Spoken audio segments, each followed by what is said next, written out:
Hello everyone, thank you for joining us in this session of our webinar series. My name is Roland, I'm Tally's graphic designer, and we have a very special guest for you today. We all know it's very critical for first responders to have reliable radio communication to do their jobs safely. To help us learn more about the problems that exist today and the solutions available, we are joined by PCTEL's Director of Business Development, Mr. David Adams. David, without further ado, let's get into it, shall we? Sounds good. Thank you. Hello, this is David Adams with PCTEL and working with Tally today on a presentation that we hope you'll find interesting. The title of the presentation is Assuring Public Safety Communications, Verifying Indoor Network Performance. We're going to be focused on a topic that's very popular and get growing attention throughout the industry. And the basic challenge here, of course, is the fact that first responders need good radio communications when they go in buildings, whether you're talking about in case of a fire or a crime or anything else like that. They need to be able to communicate well in order to safely help the people that they're there to help. So again, my name is David Adams. I have been in the network industry for more years than I care to count. And in the last 3 years, we really focused here at PCTEL on the public safety industry, the radio networks they use. We'll go through some of the background on the codes that are used to kind of enforce this, but that's been a lot of our focus, is making sure we provide equipment and a solution that really helps satisfy the requirements for the public safety industry. So we're going to talk a little bit about the networks and technologies that are applicable for the public safety usage. We'll go through some of the challenges that make indoor performance of those radio systems, some of the problems that can occur. We'll talk about the codes that are used both nationally, statewide, and locally at jurisdiction levels to help address the problem. And at the end, we'll give you an overview of our product that helps address these with a case study about one of our customers who uses the product. So one of the most important things to start off with is what networks are really involved in asking the question, can emergency first responders communicate well? Classically, what you'll see on the left is what's most commonly thought of. Most cities or counties, or in some cases states and even a federal level, there'll be radio systems that are dedicated to emergency responders. So we're talking fire, police, EMS, and other organizations that might respond to an incident. And the biggest question that you have to ask is, can their voice communication work well? Because otherwise they're not going to be able to safely execute their roles of rescue and things like that. So these jurisdictions, they sometimes share them, they overlap a little bit, but by and large, they're going to have one or more networks in each locality. They use technologies that have evolved over time. They started with analog many years ago. The most common today is a digital radio network technology called P25. You'll often always see NXDN as another thing you might see. Tetra is used a lot in other jurisdictions outside the US and a few places in the US. But the big point here is it's a network that's owned and operated by the local authority. We'll use the term AHJ, authority having jurisdiction. But it's not enough to say we have a building where you can safely communicate if you don't cover a few other topics. For instance, for those of us who occupy buildings, we're tenants, we work someplace. If there's a problem, you need to be able to make 911. That's almost always on a cell phone these days. And so can those cell phones work well enough in building to make their emergency calls, to get notifications about an emergency? And of course, now when you're talking about cellular networks, you're talking about the classic LTE 4G. There's some older technologies, there's some newer technologies, 5G. But essentially, you want to make sure that you have good enough coverage in there that that can happen. And lastly, large corporations for certain types of facilities will have another network that they use for their own security personnel. They even oftentimes call them their first responders because of an incident on a campus. They may be the first ones there. So those networks have to work well as also. Technologies that are typically used there are DMR, Tetra, or P25.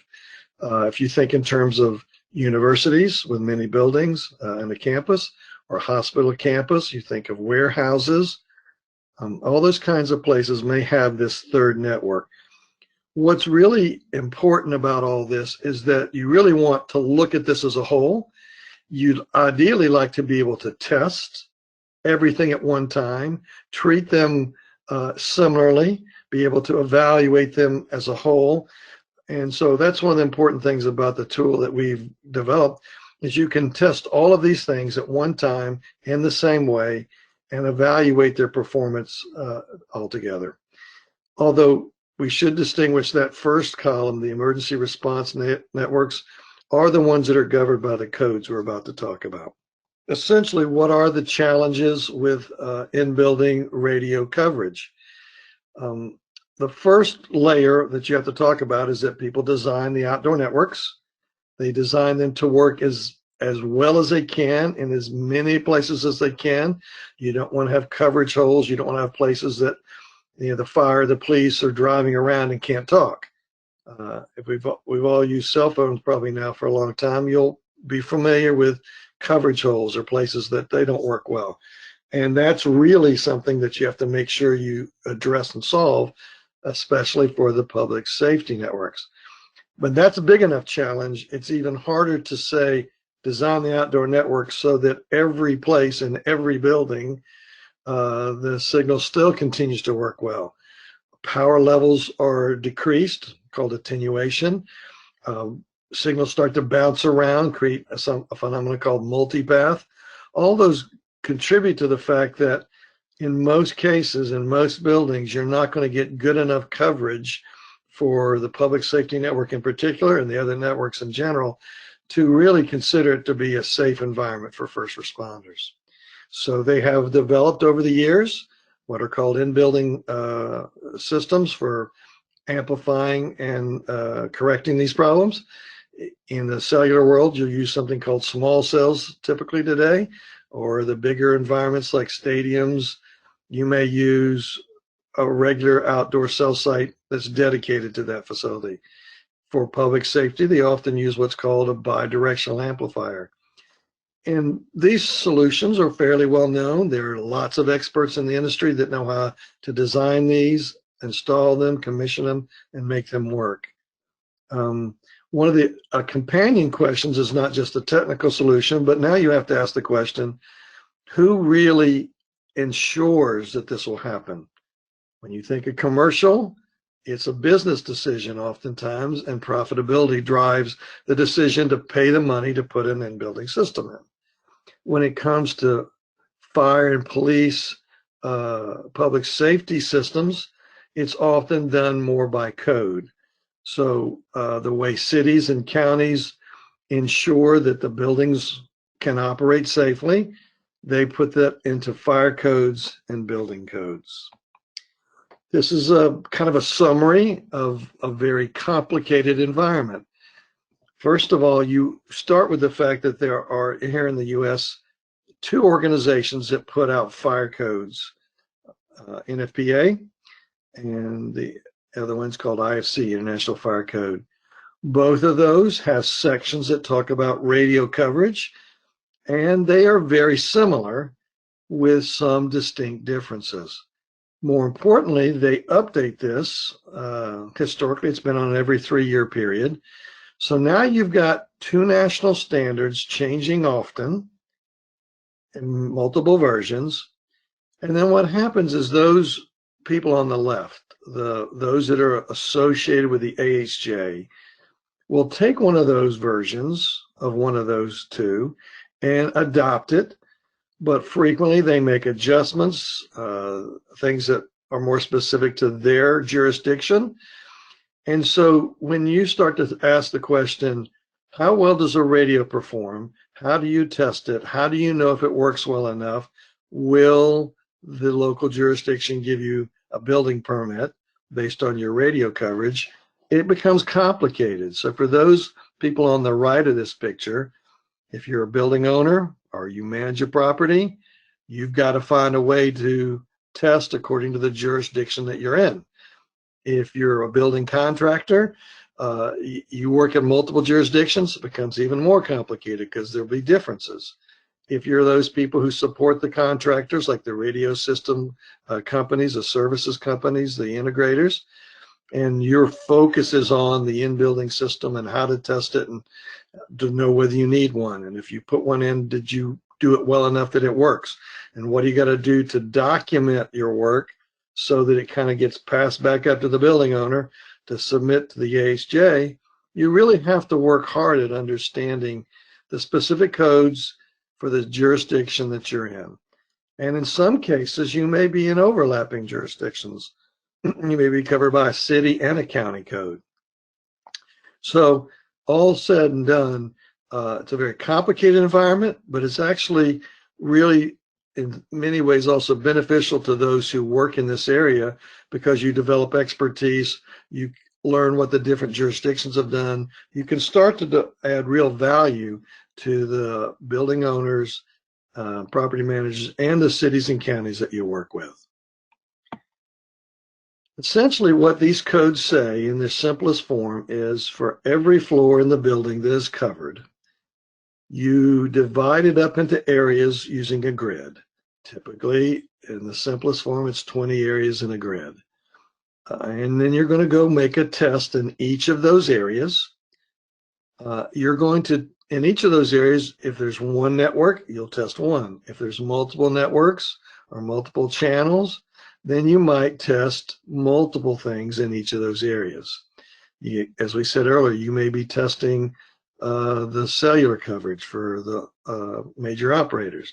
You may be covering the security radio system used by a corporation. So whatever you have to test, you test each of those once in each area. And what's also true about the grid-based test is it has built-in grading mechanism. So everything you measure has a pass-fail threshold. So you take your measurements, you compare them to the threshold. If all the things you're measuring compare to all their thresholds for the first frequency pass, that frequency passes in that area. Second frequency, third, fourth channels, each one gets tested individually. Once you've tested an area, you go through and continue testing through all the areas. And essentially what you're trying to ensure is that both communication down to the radio and communication up the uplink back to the radio system is good in both directions in a certain percentage of the areas to consider yourself having passed on that floor for that frequency. Some may pass, some may fail. Typically, if there are certain ones you have to do, all the frequencies have to pass before the building is considered passing and getting a grade. So every area, every frequency, every floor, the whole building boils down to a pass or a fail. So what we have done here at PCTEL is developed a solution that's built on our history of test tools. PCTEL has been in the business for 25 years. We started making our first radio measurement devices back in the late 90s. What we use for this particular application is called the IB Flex scanning receiver. It's got a rich history of many generations that's kind of gone into building it up to where it's a very reliable piece of equipment for making measurements. Historically, we spent many years doing cellular, starting with 1G amps all the way up to the end. And so now we've got a box that's got very reliable, very robust, 5-year warranty, parts and labors. It's very reliable piece of equipment. Got lots of smarts built into it. It's a well-documented tool. It's got good specifications that are published and we stand behind. And so it's the device that makes the measurements. And it's coupled with an application on an Android tablet called Seahawk Touch. Seahawk Touch sets up the measurements, collects those measurements from the IBflex, and then does all the things we just mentioned. It maps each measurement to a location. It records it. It compares it to thresholds. It grades it as a pass-fail for each test. And then, of course, helps the high-level processing to do that. So you've got your Seahawk Touch software that does all the user interaction. And, of course, we put this together in kits. So you can easily, through Tally, purchase a kit that includes the scanner, scanning receiver, the application, the tablet, the antennas, chargers, backpack, carrying case, all those types of things. But really, this is a solution that addresses the public safety as well as the cellular and the private radio mission critical networks. It allows you to do the grid test that's required in the fire codes, but it has 4 other test methodologies that you can use to address what you need to do. So the Seahawk Touch, as I said, 5 different ways to test. You got the grid test, which we introduced briefly. It's designed over the last 3 years to really address all those different variations from different jurisdictions. So we're used in many jurisdictions today, and we've continued to improve it. We're on our 11th release. And so it can be used no matter what variation of changes they've made to the grid test approach. But in addition to that, you can do outdoor driving. So if you're testing on a campus, or you have to support a city and they want to know their outdoor network, you can do that. If you want to do an in-building walk test where you have a much more detailed measurements, which are good for engineers to do planning, you can do that as well. So you have both the grid test and the walk test in building. We have a commissioning tool, which we call the antenna verification tool. And it really is for that point in the project where you've decided to put a system in, you've installed your antennas and your cable runs or your fiber, all the BDAs, and you want to make sure that everything got built correctly. It's a lot easier to do an antenna by antenna test before you finish the project with a complete walk test or grid test.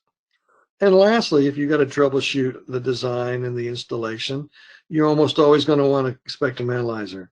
So with our measurement device, the Seahawk Touch software, with the IBflex scan receiver, it's built in. So you can be in the middle of a grid test. Things aren't working, you can click over, look at it from a spectrum, take pictures to show engineers, to document the problem, troubleshoot, and then once you're done, you can go click right back over to a grid test and completely integrated.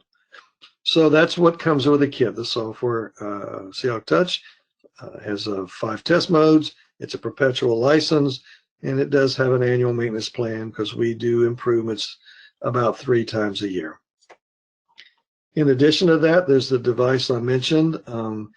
Because we knew this was going to be used in building, we did a lot of specialized features to make it ergonomically friendly. So it's lightweight, about 4 pounds, including the battery pack. It's got 2 batteries that last 4 to 6 hours. They're hot swappable. So if you need to test all day, you don't have to stop and turn everything off. You can swap one in, keeps making measurements. The charge is built in, so you can charge it as you're driving to and from your site or at your desk or at home at night. And so everything's kind of made to be useful for the field work. In addition to that, it's got other features like Bluetooth. So you don't need a cable between the IBflex and the tablet. You can have the backpack holding your IBflex. You can have a tablet one hand, point and click with the other, and it's very easy to use as you're walking around doing grid testing. It does support frequency range from 10 to 6, which means all the public safety and all the cellular you're going to be used to using is all built into one box. When we mention the technologies, we actually decode those signals and give you more than just power measurements. We allow you to do both things like signal to noise ratio, which is one of the main things that affect the performance of any radio system. How well is your voice going to work is primarily driven by the signal to noise ratios. So that's the measurement device, 5-year warranty, 2-year calibration cycle, very well suited to the in-building. You put it together in the kits. And these are the kind of kits that you can talk to Tally about. If all you are interested in is doing the public safety in-building, you could buy the first kit. If you're going to start doing drive testing, you can add the options. If you want to add FirstNet, you can add that, or all the cellular. So there's different kits. You can upgrade from one to the other if you don't buy it all at the beginning. There's other things you can add, like Tetra, Wi-Fi, DMR for the private radio networks. Lots of accessories that are available. Tally can help you with. So in summary, for the solution we've created, we've tried to make it very flexible and powerful to kind of create the test scenarios that you're going to need as you run into various jurisdictions differences. And yet it's very quick and easy. It's point, click, drag and drop to draw grids, to add test points, to set up your thresholds. And then when it comes to test execution, it's really straightforward. It's simple. You might find the ability to use less technical people to go execute. It's one of those things that's pretty foolproof in terms of getting the test done correctly. And then lastly, we have a very elegant built-in reporting tool. Most people who've done this kind of work will say report creation takes as much or more time as test execution. Well, in this case, one click, it creates a document, a Word document that has 95 to 99% of what you want in a report already created for you, including floor plans, test setup information, all those kinds of things that a jurisdiction would want to see in a report in order to approve a building for a building occupancy permit. We're going to conclude here with a case study. This was done by one of our partners. They're comfortable going on record, so I'll tell you it's Day Wireless. They initially were our first customer, and they wanted to verify the approach we were taking with our tools. So they had a standard method that they tested. It was very manual. It used radios you held in your hand. It used pieces of paper where you draw the grids by hand and you'd hand record, and then go back to the office to prepare reports. In this particular case, they tested one tunnel with their old method and a second tunnel, which was identical, with our new tool, with our approach. So you'll see the differences. For instance, they needed one extra person in the truck because a driver, a tester, a rider. Well, we got rid of a person with our approach. They took so long to test, they had to shut a lane down. With ours, it's quick enough that you just set in rush hour traffic and you could have gone faster if you needed to. But bottom line is they spent 12 hours on the truck with 3 people, whereas with our tool, they were only in the truck for 3.5 hours with 2 people. So a major savings in manpower and cost. Then when you look at the measurements, they're reading these numbers off of a radio screen, whereas with ours, it's accurate measurements, high speed, lots of measurements into an average value that's very accurate. And of course, the report generation was much quicker. And so at the end of the project, they were able to verify that they reduced the time required for the 3 phases of the project, as well as the cost by more than 80%. And you can see their quote there. So again, we've got other case studies. We've got other material like brochures if you need to get more information on the tool, or case studies on these types of experiences. So again, in summary, PCTEL makes a testing solution that addresses not just public safety and the grid tests that is in the codes, but we also in that same solution allow you to test cellular and private radio networks.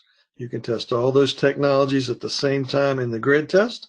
You can test them all at the same time in a walk test or a drive test or a commissioning tool, and look at them all on the spectrum analyzer.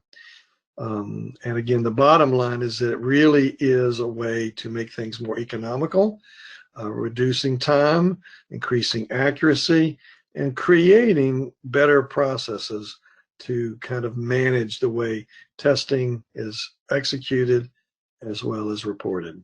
So again, we're concluded here. Thank you, Tally, for having PCTEL as a guest. You'll see the information there, how you can contact Tally. Thank you, David, for this insightful presentation. Thank you, everyone, for attending. Please send any questions you may have to sales@tallycom.com or the phone number listed here, and be sure to reference this webinar. We will attempt to get all of your questions answered within 24 to 48 hours. Thank you again.